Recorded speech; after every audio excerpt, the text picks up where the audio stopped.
আসসালামু আলাইকুম সবাইকে, আশা করি সবাই ভালো আছো। আজ করবো একটি ফুলকপি রেসিপি, যেটি খেতে এত মজা, এক প্লেট ভাত খাওয়া হয়ে যাবে। তো আর কথা না বাড়িয়ে শুরু করা যাক আমাদের আজকের রেসিপি।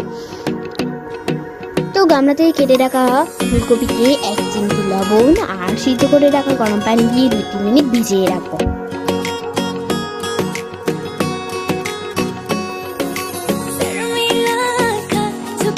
এরপর আরেকটা গামলাতে 2টা ডিম, 1 কাপ চালের গুঁড়ো, 1 চামচ লবণ দিয়ে ভালোভাবে মিশিয়ে নেব।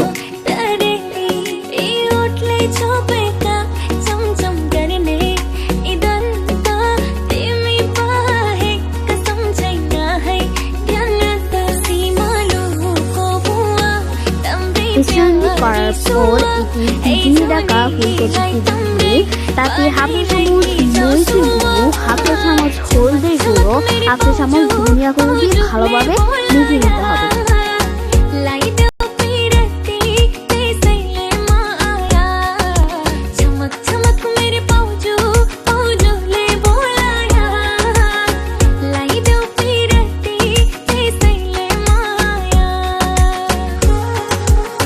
এরপর ফুলকপিগুলো ডুবো তুলে ভেজে নিতে হবে।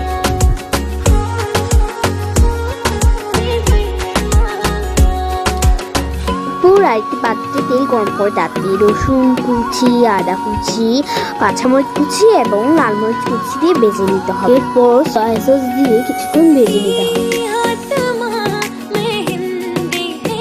কিছুক্ষণ ভেজে তাতে আগে থেকে বেশি রাখা ফুলকপি দিয়ে ভালোভাবে ভাজতে হবে। আমাদের সুস্বাদু ফুলকপি রেসিপি।